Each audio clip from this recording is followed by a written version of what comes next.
गृह भाड़ा भत्ता केंद्र के समान चाहिए। हमारी सीपीसीटी का जो कर्मचारी वो बंधन लगाया वो समाप्त होना चाहिए। महंगाई भत्ता जो है वो केंद्र के समान किया, ज्यादा देने का काम माननीय मुख्यमंत्री जी ने किया। कोई वर्ग संतुष्ट नहीं है, चाहे नौजवान हो, चाहे किसान हो, चाहे शासकीय कर्मचारी हो, चाहे महिलाएं हों।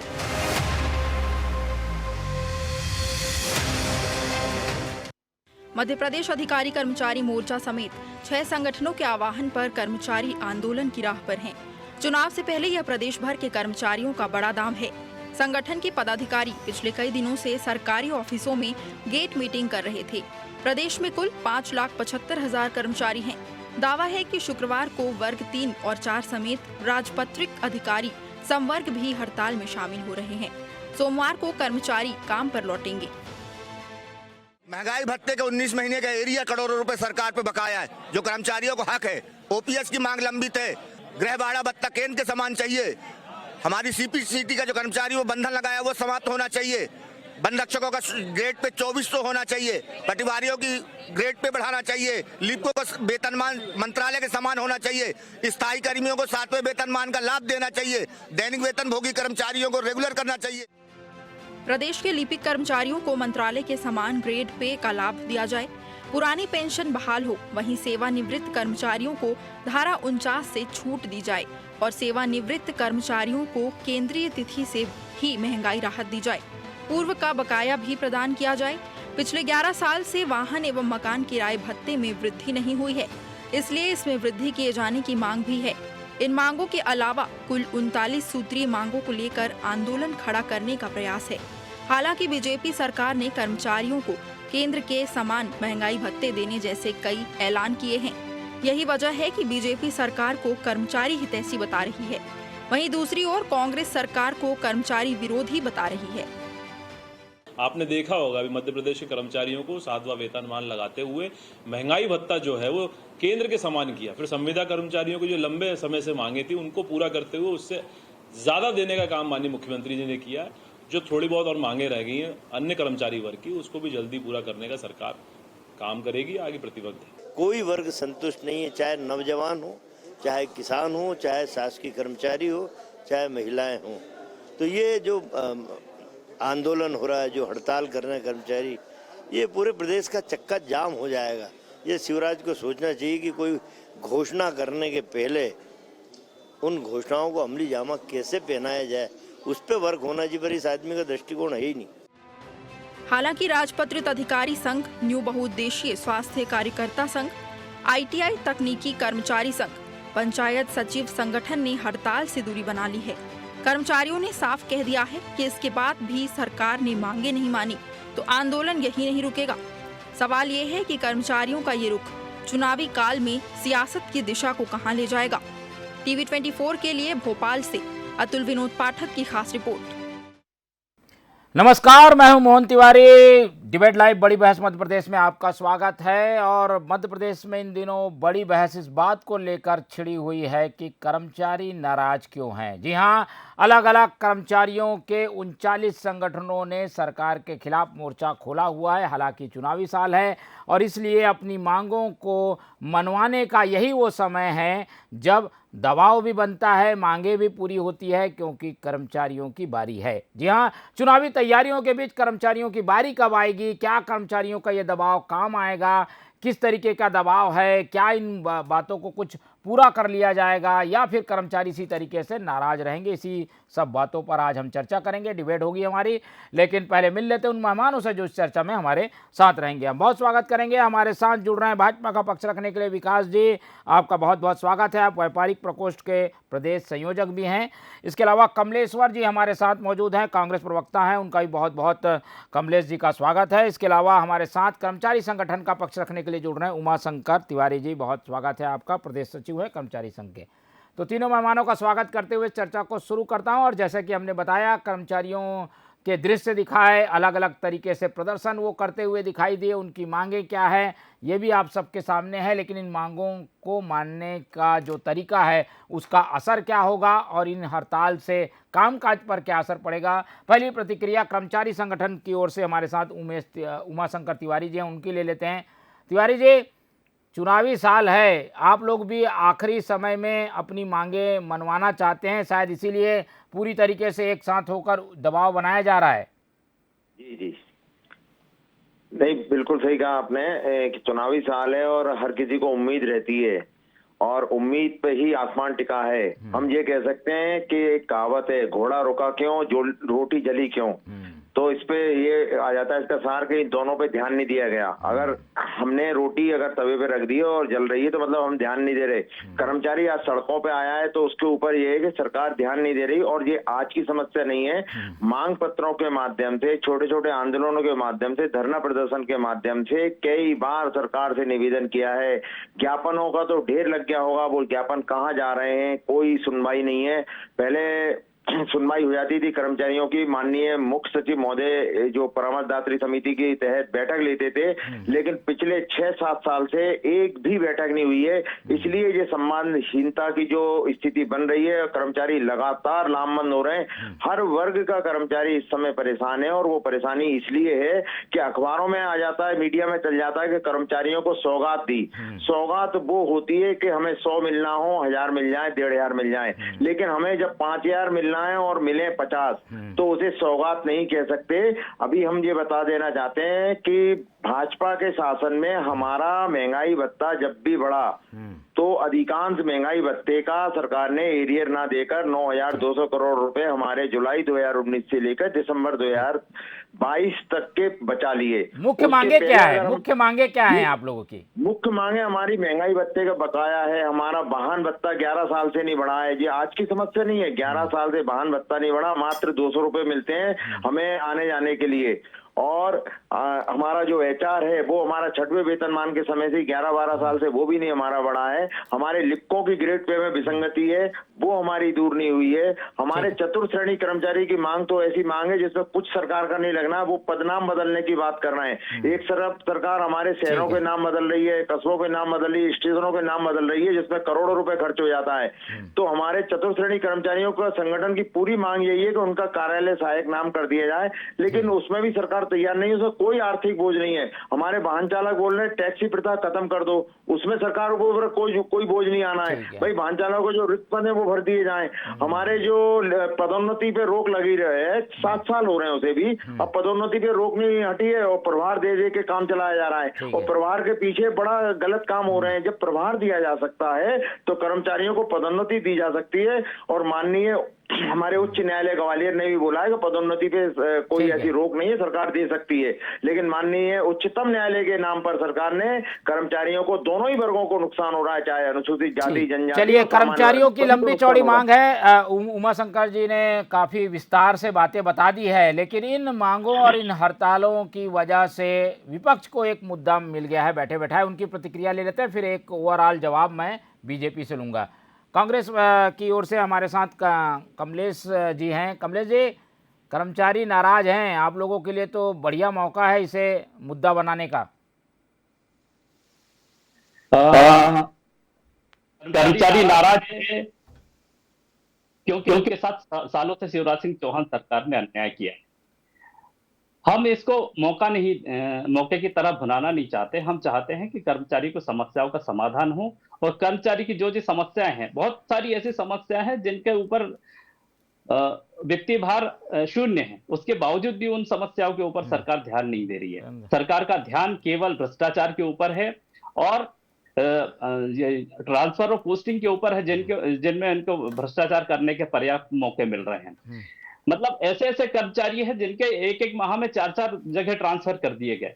तो इस तरह की जो घटनाएं मध्य प्रदेश में घट रही है, जिससे कहीं ना कहीं कर्मचारियों का मनोबल गिरता है और कर्मचारी को जो जायज मांगे हैं, तो कांग्रेस पार्टी का ऐसा मानना है कि कर्मचारी की सभी जायज मांगों को पूर्ण करना चाहिए। भारतीय जनता पार्टी लंबे समय से सरकार में है और अगर कर्मचारी परेशान हैं तो उन कर्मचारियों का समाधान क्यों नहीं हुआ? इसका सीधा सा अर्थ यह है कि भारतीय जनता पार्टी कर्मचारियों की समस्याओं का समाधान करना नहीं चाहती।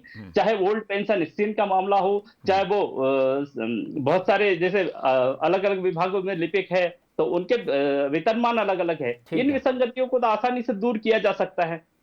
चलिए, मंत्रालय का लिपिक है, उसकी सैलरी अलग है और अन्य किसी विभाग में वही काम जो दूसरा लिपिक कर रहा है उसकी सैलरी अलग है। और भी ऐसे उमाशंकर तिवारी जी ने बहुत सारे ऐसे मुद्दे बताए हमें जिनकी ओर सरकार को गंभीरता से लेने की आवश्यकता है। लेकिन 18 साल बीत जाने के बाद भी माननीय शिवराज सिंह चौहान जी की सरकार गंभीर दिखती नहीं है, इसलिए कर्मचारियों का जो रोष है वो सड़कों पर दिख रहा है। और मुझे ऐसा लगता है कि इस साल के अंत में जो होने वाले चुनाव है उसमें कर्मचारी भारतीय जनता पार्टी की सरकार को आईना दिखाएंगे। ठीक है, कर्मचारियों की मांगे एक तरीके से चिंगारी है और उसे हवा देने में कहीं भी पीछे नहीं है कांग्रेस। प्रतिक्रिया ले लेते हैं, विकास जी हमारे साथ है। विकास जी, देखिए छोटी छोटी चिंगारियां आग बन जाती हैं, आप लोगों को रोकना होगा। कर्मचारियों की छोटी मोटी मांग है, नाम बदलना है, पद नाम बदलने हैं, आप लोग तो भत्ता बराबर दे ही रहे हैं। छत्तीसगढ़ में तो कई बार इस तरीके की मांग उठी है, केंद्र के बराबर दो, अब हुआ है बराबर, पर उसके बावजूद नाराजगी है, उसे दूर क्यों नहीं करते आप लोग? देखिए तिवारी जी, आपने ठीक अध्ययन किया। आपने पाया कि भारतीय जनता पार्टी वेतनमान, 6वां वेतनमान हो, 7वां वेतनमान हो, बहुत समय पे समयानुकूल उसको प्रदान किया। और जो डीए की बात हो रही है वो भी हम कर पा रहे हैं। धन्यवाद सब कर्मचारी अधिकारी भाई बहनों का जिन्होंने मध्य प्रदेश को इतना सबल बनाया और यहाँ की सरकार को भी सक्षम बनाया कि सरकार के पास में भी लगातार ऐसे वित्तीय स्रोत इकट्ठा होते रहे कि वो कर्मचारियों का भी कल्याण कर सके और साथ में हमें मध्य प्रदेश की 8 करोड़ जनता के भी कल्याण के लिए बजट का प्रावधान करना पड़ता है। तो हम उसमें एक अनुपात बनाने का हमेशा से प्रयास करते रहे हैं और कर्मचारी भाई बहन देश की प्रगति में हमें सहयोग दे रहे हैं, इसके लिए उनका कोटि कोटि धन्यवाद। देखिए, आपने अपने टिप्पणी में 2 विषय रखे, एक तो कर्मचारियों के मन की चिंगारी, यकीनन भारतीय जनता पार्टी की शिवराज सरकार ने उनके मन में एक चिंगारी हमेशा जगाई है कि वो और अच्छा सक्षमता से काम करे और प्रदेश की सेवा करे। दूसरा विषय आपने रखा कांग्रेस का। देखिए, मुझे लगता है कांग्रेस को कहीं भी कोई चुनावी फायदा भी नहीं होने वाला है, क्योंकि यही कर्मचारी भाई बहन वो 2003 के पूर्व से सरकार में कार्यरत रहे हो या बाद में अपॉइंट हुए हो, सबने देखा है कि कांग्रेस की सरकारें कैसे, मतलब हम तो बात कर रहे हैं, उमाशंकर तिवारी जी बात कर रहे हैं कि कर्मचारियों को क्या बेहतर प्राप्ति हो सकती है। मैं तो कह रहा हूं कि कांग्रेस के काल में सरकारी कर्मचारी को उसका वेतन मिल जाए, समय पे मिल जाए, यही बड़ा मुश्किल होता था। किस तरह से तब सरकार ओवरड्राफ्ट करके वेतन बांटती थी, वो भी डिफर करके बाद में बांटती थी। वेतनमान तो ये लागू ही नहीं कर पाए, नहीं कभी, और भत्ते तो बड़ी भारी बात थी। आपने छत्तीसगढ़ के हाल देख ही लिए, वहां कांग्रेस सरकार है। जहां तक कर्मचारियों की बातों का सवाल है, मांगों का सवाल है, चुनावी बेला है, कर्मचारी संगठन भी अपनी मांग रखते हैं, अपने कर्मचारी संगठनों को और मजबूत बनाने का इस माध्यम से प्रयास भी करते हैं, होना भी चाहिए। अगर चुनाव के वक्त में भारतीय जनता पार्टी अपनी संगठनात्मक क्षमता बढ़ाने का प्रयास करती है तो कर्मचारी भी उनके संगठन को एकजुट करने के लिए इस अवसर पे सरकार से मांगे रखते हैं। ठीक है, समय कम है, लेकिन चुनाव में जाना है, उसके पहले घोषणा कर दीजिए, आचार संहिता लग जाएगी अगले महीने, कुछ बात कर इनके लिए आप आश्वासन दे दीजिए। तिवारी जी, शिवराज सरकार तो लगातार कर्मचारियों की बेहतरी का काम करती रही है। आपने उमाशंकर तिवारी को दिखाया, वो भी 2003 के पहले अपॉइंटेड है। उमाशंकर तिवारी जी को भी ओल्ड पेंशन मिलनी है, अगर उनकी ड्यू है तो वही मिलनी है। कांग्रेस जबरन हवा देने का प्रयास करती है कि ओल्ड पेंशन बहाल की जाए। भाई उमाशंकर जी, आपको ओल्ड पेंशन मिलेगी कि नहीं मिलेगी? आपको पेंशन उसी तरह से मिलनी है जो तय है तिवारी जी के लिए। अभी आप अशोक पांडे जी को दिखा रहे थे, अरे अशोक पांडे जी ये वो थे जिनको दिग्विजय सिंह जी की कांग्रेस सरकार ने सरकारी काम से बर्खास्त कर दिया था, हटा दिया था। 40,000 ऐसे कर्मचारियों को बाहर कर दिया था। भारतीय जनता पार्टी की सरकार 2003 में आई, उसके बाद उन कर्मचारियों को मंडल लेके आए। चलिए उमाशंकर जी के मन की सुन लेते हैं। ठीक है, ठीक है उमाशंकर जी, सॉफ्ट कॉर्नर है कर्मचारियों के लिए बीजेपी का, बीजेपी आश्वासन भी दे रही है, कह रही है हम पूरा प्रयास करेंगे, उसके बावजूद आप लोग हड़ताल पे हैं, कामकाज पर भी इसका असर पड़ रहा है। क्या कोई बातचीत का रास्ता निकल रहा है, कोई दिख रहा है कि आप लोगों की मांगों पर सकारात्मक है तो आप लोग हड़ताल खत्म करें या इस तरीके के प्रदर्शन ना करें? सर, मैं पहली बात ये कर देना चाहता हूँ, हम लोग कर्मचारी हुए हैं और कर्मचारी आंदोलन नहीं करना चाहते हैं। हम अपने काम करना चाहते हैं और काम करके अपने पूरे दाम और उसको जो वेतन भत्ते हैं वो लेना चाहते हैं। हमें हड़ताल से कोई मतलब नहीं रहता। बड़ी मुश्किल जाती है हड़ताल करने में, पूरा प्रदेश के कर्मचारियों को इकट्ठा करने में। फिर उसके बाद बहुत सारी प्रतिक्रियाएं और क्रियाएं होती हैं बीच में, जो हम लोगों को मालूम है। हम चाहते थे बातचीत के माध्यम से माननीय मुख्यमंत्री जी इस बात को समझें, और पेपरों के माध्यम से और मीडिया के माध्यम से बहुत दिनों से ये चल रहा है। अब बात आ रही है ओल्ड पेंशन और न्यू पेंशन स्कीम की। तो ओल्ड पेंशन स्कीम मेरे को तो मिलेगी, लेकिन अगर कल मेरी डेथ हो जाए और मेरा बच्चा आ जाएगा तो उसे न्यू पेंशन स्कीम में वो आ जाएगा। तो हमारे 3.5-4 लाख ऐसे कर्मचारी भाई हैं जो नए हैं और जिनको की न्यू पेंशन स्कीम है। और न्यू पेंशन स्कीम एक बहुत कुठारा घात है। जब हमारे माननीय सांसद 2004 में लागू हो रहा था, उस समय तो कोई विरोध नहीं हुआ, इतने साल चल भी गई है। देखिए सर, ये उस समय से लागू हुआ, सभी राज्यों ने अपनाया। नहीं अपनाया, मैं कब बोल रहा हूँ? देखिए नहीं, अचानक ये कई राज्यों में मुद्दा उठा है और इस वजह से कांग्रेस की ओर शिफ्ट हुए हैं कर्मचारी। क्या इसे कोई राजनीतिक हवा दी जा रही है इस मुद्दे को? तिवारी जी, कोई राजनीतिक हवा नहीं है इसमें, राजनीतिक हवा नहीं है। मेरी बात पहले आप सुनेंगे तो आपको लगेगा कि हाँ ये बात सही है। आज 2,000-4,000 रुपए जो मिलेंगे, और मैं बोल रहा हूँ हमारे चलिए जो 32 साल सेवा कर रहा है उसे पेंशन नहीं देंगे। हम बोल रहे हैं, मैं लिख के देने को तैयार हूँ पूरे कर्मचारियों की ओर से, हम नहीं लेंगे, हम नई पेंशन स्कीम में ही बने रहेंगे। लेकिन हमारे माननीय सांसदगण, विधायकगण ये अपनी पेंशन छोड़ दें, ये भी नई पेंशन स्कीम को अपना लें, हम बिल्कुल मान लेंगे। और हमारे एक IAS अधिकारी अगर चुनाव लड़ते हैं तो जो IAS के पद से वो रिटायर होते हैं उसकी पेंशन लेते हैं, फिर वो सांसद बन जाते हैं तो उसकी पेंशन लेते हैं, फिर वो विधायक बन जाते हैं। चलिए, कांग्रेस क्या कह रही है? कांग्रेस सरकार क्या दे रही है आश्वासन इस पे? कांग्रेस आएगी तो बीजेपी हो, ये सभी के लिए है, किसी एक के लिए नहीं है। ये सारे दल एक हो जाए, मैं गारंटी ले रहा हूँ पूरे प्रदेश के कर्मचारियों की, हम नई पेंशन स्कीम अपना लेंगे। लेकिन ये एक एजेंडा सेट करने वाली बात है। इस तरीके के एजेंडे सेट करके हिमाचल प्रदेश कांग्रेस जीत गई और कर्नाटक में भी इसका असर रहा। कांग्रेस की प्रतिक्रिया ले लेते हैं। कांग्रेस क्या ऐसी बातों को ज्यादा तवज्जो दे रही है क्योंकि वो ओल्ड पेंशन स्कीम के बजाय को फिर से लागू करना चाहती है? कमलेश्वर जी, मैं आपके चैनल के माध्यम से मध्य प्रदेश के समस्त कर्मचारियों से एक वादा करता हूं कि जैसे ही कमलनाथ जी की सरकार बनेगी, मध्य प्रदेश के सभी कर्मचारियों को ओल्ड पेंशन स्कीम का लाभ दिया जाएगा। नहीं, ये और मैं आपको एक बात कहता हूं, जी क्या है खातरकर जी, क्या है ओल्ड पेंशन स्कीम और खातरकर क्या जी, नए प्रावधान है, बताइए तो जरा। ये क्या है? आप तो लागू कर देंगे, लेकिन ये आगे इसका असर होगा, दूरगामी असर होगा जब इसका भुगतान होगा। ठीक है, अरे भाई ठीक है, जरा कमलेश जी ये तो क्या है पुराना प्रावधान? हमारी सरकार पहले ओल्ड पेंशन स्कीम के तहत सबको भुगतान करती रही है। विकास बोंद्रिया जी, आप अगर न्यू पेंशन स्कीम के सहमत है तो आप उसी मुद्दे के साथ जनता के बीच में जाइए और हम ओल्ड पेंशन की मुद्दे पर जनता के साथ जाएंगे। और विकास जी ने बहुत सारे सवाल खड़े किए। मैं आपसे